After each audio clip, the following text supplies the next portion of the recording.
आचार्य चाणक्य ने गंभीर स्वर में कहा, चंद्रगुप्त, तुम्हें पता है अमीर और गरीब में सिर्फ एक चीज का फर्क होता है, धन। पर एक बात और सुनो चंद्रगुप्त, धन उसे नहीं मिलता जो दिन रात मेहनत करता है। धन उसे मिलता है जो जानता है कि मेहनत दूसरों से कैसे कराई जाती है। यानी धन हमेशा दिमाग वालों के पास जाता है, शारीरिक श्रम करने वालों के पास नहीं। शारीरिक श्रम से इंसान कभी अमीर नहीं बनता, उसके पास कभी पर्याप्त धन नहीं होता। यह बात तुम हमेशा याद रखना। पर्याप्त धन चाहिए, बहुत धन चाहिए तो अपनी मानसिक शक्ति को काम पर लगाओ। दिमाग से काम करो, हाथों से नहीं। राजा कभी स्वयं श्रम नहीं करता, सेठ साहूकार कभी खुद मजदूरी नहीं करता। मजदूरी वो करते हैं जो सबसे ज्यादा मेहनत करते हैं, और सबसे ज्यादा गरीब भी वही रहते हैं। चंद्रगुप्त ने विनम्रता से पूछा, गुरुदेव, फिर अमीर बनने का असली रहस्य क्या है? फिर धनी हर कोई क्यों नहीं बन जाता? चाणक्य मुस्कुराए, फिर धीरे धीरे बोले, चंद्रगुप्त, एक बात हमेशा याद रखना, अगर इस दुनिया की सारी संपत्ति आज गरीबों में बराबर बराबर बांट दी जाए तो कुछ साल बाद फिर वही होगा जो आज है। गरीब फिर गरीब हो जाएंगे और अमीर फिर अमीर। क्यों? क्योंकि अमीरी गरीबी धन से नहीं बनती, अमीरी गरीबी बुद्धि से बनती है। जो व्यक्ति अपनी बुद्धि के घोड़े दौड़ाता है उसे अमीर बनने में देर नहीं लगती। जो बुद्धि को सोने देता है और केवल शरीर से मेहनत करता रहता है वो जीवन भर गरीब ही रहेगा। धन बुद्धि का खेल है, मेहनत का नहीं। फिर चाणक्य ने कहा, आज मैं तुम्हें 7 ऐसे तरीके बताने जा रहा हूं जिन्हें जान लेने के बाद तुम्हें धनवान बनने से कोई नहीं रोक सकता। ये 7 तरीके चाणक्य नीति के सबसे गहरे सूत्र हैं। इन पर अगर तुम अमल करोगे तो एक दिन पूरा भारत तुम्हारे नाम का जयकारा करेगा। और फिर चाणक्य ने पहला सूत्र बताया, नियम 1, अपनी अक्ल में पैसा लगाओ। ये सबसे बड़ा निवेश है। अगर तुम सचमुच धनवान बनना चाहते हो, जीवन में वह ऊंचाई छूनी है जहां न पैसों की कमी रहे, न सम्मान की, न स्वतंत्रता की, तो सबसे पहला और सबसे जरूरी काम यह है कि तुम अपना सारा ध्यान, सारा पैसा और सारा समय सबसे पहले अपनी अक्ल पर लगाओ। मैंने तुम्हें पहले ही कहा था, शारीरिक श्रम छोड़ दो। हाथ पैर से मेहनत करने में कोई बुराई नहीं, लेकिन वो तुम्हें एक सीमा तक ही ले जाएगी। उस सीमा के बाद रुक जाओगे। मजदूर दिन रात हथौड़ा मारता है, फिर भी 2 जून की रोटी को मोहताज रहता है। क्यों? क्योंकि उसने अपनी अक्ल को कभी नहीं खोला। दिमाग के घुड्डे को दौड़ाओ, और दौड़ाने का मतलब है सीखो, सीखते रहो, जीवन के अंतिम क्षण तक सीखते रहो। जो व्यक्ति सीखना बंद कर देता है वो जीते जी मर जाता है, उसकी कमाई भी मर जाती है। नियम 2, मौके खुद नहीं आते, उन्हें पहचानना पड़ता है। अवसर कालेन आगच्छति कालेन च नश्यति तम या सन्नादति स सिद्धिम प्राप्नोति। अर्थात अवसर समय के साथ आता है और समय के साथ नष्ट भी हो जाता है। जो उसकी ध्वनि सुन लेता है वही सिद्धि प्राप्त करता है। धनवान बनना है तो सबसे दूसरा और सबसे नियम यह है कि तुम्हें अवसरों की आंखें खोलनी पड़ेंगी। अवसर कभी दरवाजा खटखटाकर नहीं आते। भाई साहब, मैं आपका मौका हूं, मुझे अंदर आने दो, कहते हुए नहीं आते। अवसर हमेशा भेष बदल कर आते हैं। कभी वो किसी मुसीबत के रूप में आते हैं, कभी किसी ताने के रूप में, कभी किसी दोस्त के मुंह से निकले एक वाक्य के रूप में। ज्यादातर लोग इन्हें देखकर कन्नी काट लेते हैं, और जो इन्हें पहचान लेते हैं वही करोड़पति, अरबपति बनते हैं। मैं तुमसे कहता हूं, अगर तुम धनवान बनना चाहते हो तो आज से यह प्रण कर लो, मैं कोई भी अवसर गंवाऊंगा नहीं।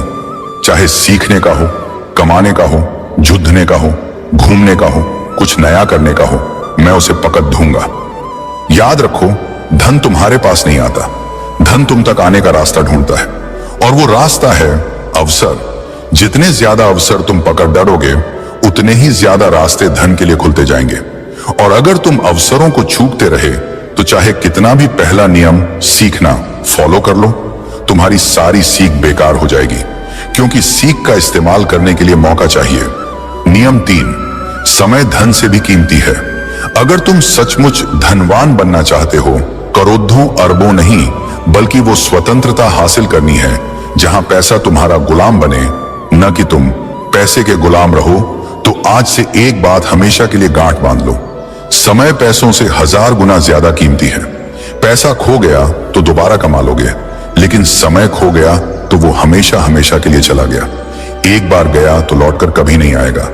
दुनिया के सारे अमीर लोग एक ही बात पर सहमत हैं, उनका सबसे बड़ा हथियार उनका समय था और सबसे बड़ी पूंजी उनका समय का अनुशासन था। अगर तुम आज भी अपना समय बर्बाद कर रहे हो तो तुम धनवान बनने के लायक नहीं हो, क्योंकि धनवान बनना कोई खेल नहीं है, ये युद्ध है। और इस युद्ध में जो सबसे ज्यादा अनुशासित होता है वही जीतता है। धन तुम्हारे पास तभी आएगा जब तुम उसे साबित कर दोगे कि तुम उसके लायक हो, और तुम ये तभी साबित कर सकते हो जब तुम अपना हर पल, हर सांस, हर मिनट उसे समर्पित कर दोगे। आज से प्रण कर लो, मेरा समय मेरा सबसे बड़ा खजाना है, मैं इसे किसी को छूने भी नहीं दूंगा। न फालतू लोगों को, न फालतू आदतों को, न फालतू विचारों को। मेरा हर मिनट मेरे लक्ष्य के लिए होगा। मैं 24 में से 24 घंटे अपने सपने को दूंगा। जब तक सांस है तब तक रुकूंगा नहीं। इसी एक नियम को जीवन में उतार लोगे तो 7 में से बाकी नियम अपने आप तुम्हारे जीवन में आने लगेंगे, क्योंकि जिसने समय पर कब्जा कर लिया उसने धन पर, जीवन पर, भाग्य पर कब्जा कर लिया। नियम 4, धन आने से पहले खुद को तैयार करो। धन कमाना कठिन नहीं है, सच में कठिन है धन को अपने पास रोकना। तुमने देखा होगा, लॉटरी लगी, 2-4 साल में कंगाल, सैलरी बढ़ी, 1 साल में फिर वही पुराना रोना, बिजनेस चला, 2 साल में फिर कर्ज में डूब गए। क्यों? क्योंकि धन आने से पहले उन्होंने खुद को तैयार नहीं किया था। वे बर्तन थे पर छलनी थे। पानी डालो सारा नीचे। मां लक्ष्मी बहुत चतुर हैं, वे वहां नहीं ठहरती जहां संयम नहीं, जहां नियंत्रण नहीं, जहां आदतें गंदी हैं।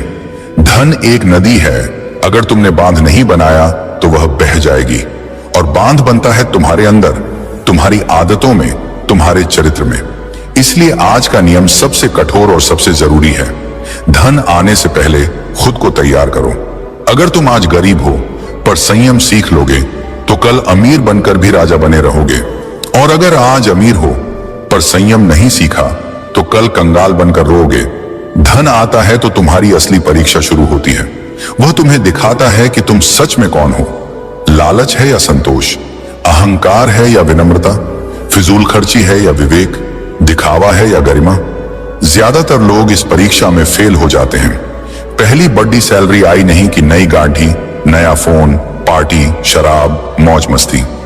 2 साल बाद फिर वही पुरानी साइकिल। मैं तुमसे कहता हूं, धन आने से पहले खुद को ऐसा बना लो कि जब करोड़ों आए तब भी तुम पहले जैसे ही रहो। जूते पुराने हों या इतालवी, तुम्हारा चलना वही रहे। खाना ढाबे का हो या 5 सितारा, तुम्हारी भूख वही रहे। यही असली तैयारी है। लालच धन का सबसे बड़ा दुश्मन है। जैसे ही 2 पैसे हाथ में आते हैं, लालच कहता है, अरे यार अब तो जी ले, अब तो मौज कर, और तुम जीने के चक्कर में अपना भविष्य मार देते हो। नियम 5, अपनी संगति को सुधारो और दिमाग को लक्ष्य के प्रति प्रेरित रखो। तुम चाहे जितना भी सीख लो, जितने भी अनुभव कर लो, जितना भी समय लगाओ, अगर तुम्हारी संगति गलत है तो सब बेकार। तुम वही बनते हो जिनके साथ रहते हो। तुम्हारी कमाई, तुम्हारा चरित्र, तुम्हारा भाग्य, तुम्हारा भविष्य, ये सब तुम्हारे आसपास के 5 लोगों के औसत से तय होता है। तुम जहां बैठते हो, जिसके साथ चाय पीते हो, जिसके साथ रात को फोन पर घंटों गप्पे मारते हो, वही बताता है कि 10 साल बाद तुम कहां होगे। जो मनुष्य धनवान बनना चाहता है वह सबसे पहले अपनी संगति को देखे, क्योंकि जिस प्रकार लोहे की कील लोहे से ही तेज होती है, उसी प्रकार मनुष्य का चित्त उसी के समान हो जाता है जिसके साथ वह अधिक समय बिताता है। जब तुम नीच, आलसी, लंपट, नकारात्मक बोलने वाले लोगों के बीच रहते हो तो तुम्हारा मन भी वैसा ही हो जाता है। तुम्हें लगता है, अरे दुनिया में कुछ नहीं हो सकता, पैसा तो किस्मत से आता है, मेहनत करने से कुछ नहीं होता, और ऐसे विचारों से तुम स्वयं ही अपने पांवों पर कुल्हाड़ी मार लेते हो। पर जब तुम उच्च चिंतन वाले, धनवान, विद्वान, संयमी और लक्ष्यनिष्ठ लोगों के बीच रहते हो तो तुम्हारा मन भी ऊंचा उठने लगता है। तुम्हें स्वयं ही लगने लगता है, मैं भी कर सकता हूं। चंद्रगुप्त, जीवन में एक बात हमेशा याद रखना, उधार वो दीमक की तरह है जो रिश्ते को खोखला कर देता है, चाहे वो रिश्ता कितना ही मजबूत क्यों ना हो। और इन्हीं उधारों से धन की सबसे ज्यादा हानि होती है। जीवन में धन मांगने के लिए अक्सर हमारे अपने खास रिश्तेदार आते हैं, कभी कभी दोस्त भी, लेकिन हम ना कहने में हिचकिचाते हैं, डरते हैं कि कहीं रिश्ता टूट ना जाए। हकीकत यह है कि बहुत से लोगों को पता ही नहीं होता कि ना कैसे कहा जाए, क्योंकि उनके पास सही शब्द या तरीका नहीं होता। लेकिन आज मैं तुम्हें यही रणनीति बताऊंगा। जब कोई तुमसे उधार मांगने आए, अगर तुम ये 3 सवाल पूछ लोगे तो वो खुद ही उधार मांगने के बजाय कोई और बहाना बनाकर तुम्हारे यहां से चुपचाप निकल जाएगा। लेकिन चंद्रगुप्त, ये एक विद्या है जो डर से मुक्ति देती है। अगर तुम नहीं जानोगे तो हमेशा उलझते ही रहोगे, क्योंकि मैंने अक्सर देखा है कि लोग इसी वजह से अपनी जिंदगी की कमाई गंवा बैठते हैं। नमस्कार दोस्तों, डे इंस्पायर्ड चैनल में आपका फिर से स्वागत है। अगर आपको भी चाणक्य नीति पसंद आती है तो कमेंट में जरूर बताएं कि आप भारत के किस राज्य से ये वीडियो देख रहे हैं, ताकि हम समझ सकें कि हमारी बातें कहां कहां तक पहुंच रही हैं। और चलिए बिना देर किए वीडियो की शुरुआत करते हैं। दोस्तों, चाणक्य की ये बातें आज भी उतनी ही सच्ची हैं जितनी उस पुराने जमाने में थी। कल्पना कीजिए, चाणक्य के समय में पाटलिपुत्र की गलियों में एक साधारण व्यापारी रहता था। नाम था विष्णुदास। वो दिन रात मेहनत करके अपना व्यापार चलाता था, अनाज बेचता था और थोड़ी बहुत बचत करता था अपने परिवार के लिए। एक दिन उसका दूर का रिश्तेदार आया, बोला, भाई मेरी फसल बर्बाद हो गई है बाढ़ में, बस थोड़े पैसे उधार दे दो, अगली फसल में लौटा दूंगा। विष्णुदास का दिल पसीज गया। उसने अपनी सारी बचत दे दी, लेकिन महीने बीत गए, साल बीत गए, वो रिश्तेदार नजर नहीं आया। बाद में पता चला कि उसने वो पैसे अपनी ऐशो आराम में उड़ा दिए थे। विष्णुदास का परिवार भूखा रहा, बच्चे स्कूल नहीं जा सके और वो रिश्ता, वो तो पहले ही खोखला हो चुका था। चाणक्य कहते थे, धन की रक्षा करना परिवार की रक्षा करना है। आज के समय में भी यही हो रहा है। लोग फोन पर मैसेज करते हैं, भाई इमरजेंसी है, 50,000 उधार दे दे, और हम देते हैं क्योंकि नहीं देना हमें बुरा लगता है। लेकिन सच्चाई ये है कि पैसा देने के बाद रिश्ता और मजबूत होने के बजाय कमजोर हो जाता है। क्यों? क्योंकि अगर पैसा वापस नहीं आया तो झगड़े शुरू हो जाते हैं, और अगर मांगो तो तुम विलेन बन जाते हो। अब सवाल यह है कि हम इस जाल से कैसे बचें। चाणक्य की नीति हमें बताती है कि भावनाओं में बहना बंद करो और बुद्धि से काम लो। मैं आपको बताऊंगा वो 5 तरीके जो चाणक्य ने बताए थे, लेकिन सरल भाषा में, जैसे कोई बूढ़ा गुरु अपने शिष्यों को समझा रहा हो। इन तरीकों से आप ना कह सकेंगे बिना किसी को दुख पहुंचाए। और हां, मैं इसमें चाणक्य के समय की कहानियां जोड़ूंगा, ताकि आप महसूस कर सकें कि ये सिद्धांत कितने पुराने हैं लेकिन आज भी काम करते हैं। जैसे आज के समय में कोई क्रेडिट कार्ड का इस्तेमाल करके कर्ज में फंस जाता है, वैसे ही उस जमाने में लोग साहूकारों के चंगुल में फंसते थे। लेकिन चाणक्य कहते थे, बुद्धिमान वो है जो कर्ज का जाल खुद नहीं बुनता। चलिए पहले तरीके से शुरू करते हैं। ये है, तुरंत जवाब न दो। चाणक्य इसे समय की ढाल कहते थे। जब कोई पैसा मांगे, चाहे वो कितनी बड़ी मुसीबत बता रहा हो, उसी वक्त हाँ या ना मत कहो। बस मुस्कुराकर कहो, भाई मैं तुम्हारी परेशानी समझता हूं, लेकिन मेरा पैसा अलग अलग जगहों पर लगा हुआ है, मुझे अपने हिसाब किताब देखने दो, घर वालों से बात कर लूं, कल तक बता देता हूं। ये 24 घंटे आपको सोचने का मौका देते हैं और सामने वाले की नीयत भी परख लेते हैं। चाणक्य के समय में एक राजकुमार था जो हमेशा जल्दबाजी में फैसले लेता था।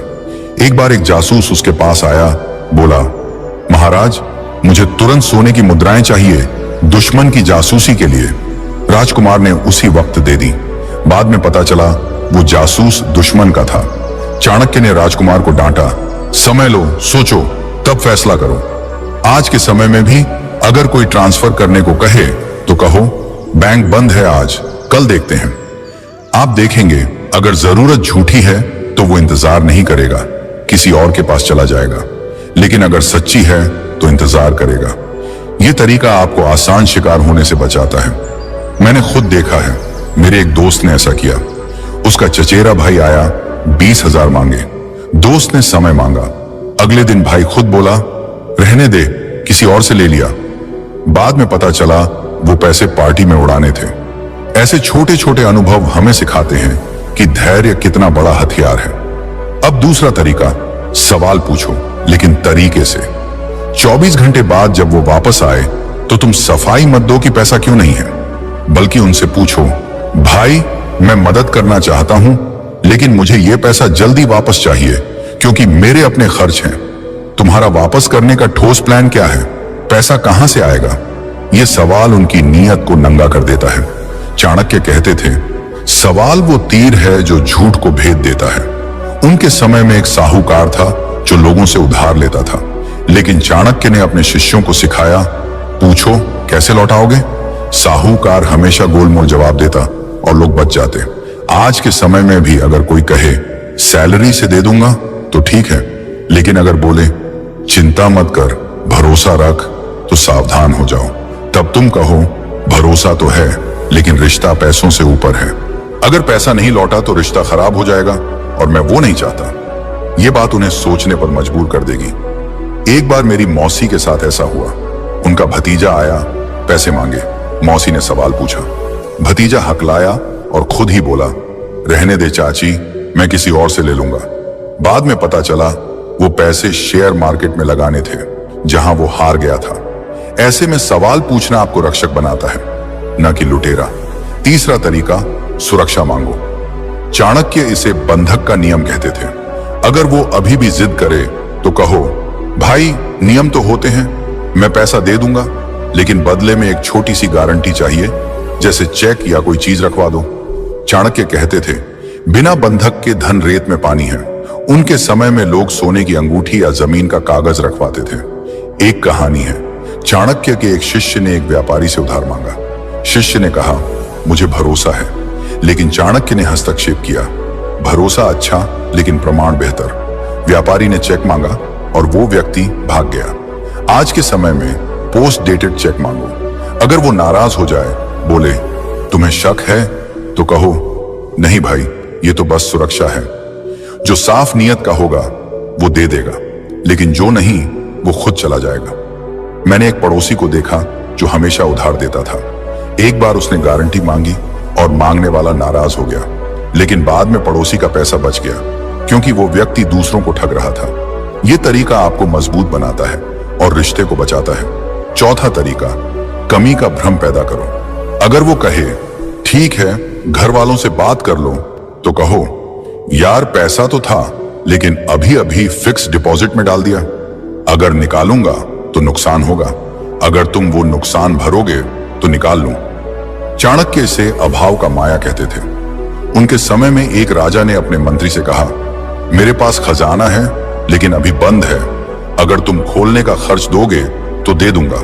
मंत्री खुद पीछे हट गया। आज भी यही काम करता है। कोई उधार मांगने वाला आपके नुकसान को क्यों भरे, वो खुद कहेगा रहने दे। एक बार मेरे चाचा ने ऐसा किया। उनका दोस्त आया, पैसे मांगे। चाचा ने कहा बैंक से निकालूंगा लेकिन पेनल्टी लगेगी। दोस्त बोला नहीं, मैं किसी और से ले लूंगा, और पैसा बच गया। ये तरीका चतुराई से काम करता है, बिना झगड़े के। पांचवा तरीका, छोटा दान दो अगर मुसीबत सच्ची हो। चाणक्य कहते थे, दान से शत्रु भी मित्र बन जाता है। अगर कोई सच में बीमार है या बच्चे की फीस है तो पूरी रकम उधार मत दो। कहो भाई पूरी रकम नहीं दे सकता लेकिन इतना दे सकता हूं और वापस मत करना। इससे तुम्हारा ज्यादा पैसा बच जाता है, इज्जत बढ़ती है और वो दोबारा बड़ी मांग नहीं करेगा। चाणक्य के समय में एक गरीब किसान राजा के पास आया। राजा ने पूरी मदद नहीं दी लेकिन छोटी मदद की। किसान हमेशा आभारी रहा। आज के समय में भी अगर कोई 50,000 मांगे तो 5,000 दे दो दान में, वो खुश होगा और तुम सुरक्षित। मेरी एक बहन ने ऐसा किया। उसकी सहेली आई, पैसे मांगे। बहन ने छोटी रकम दी और रिश्ता मजबूत हो गया। अब अगर रकम बड़ी हो, जैसे लाखों, तो कागजी काम जरूरी। चाणक्य कहते थे, लेखन बिना व्यवहार विवाद का बीज है।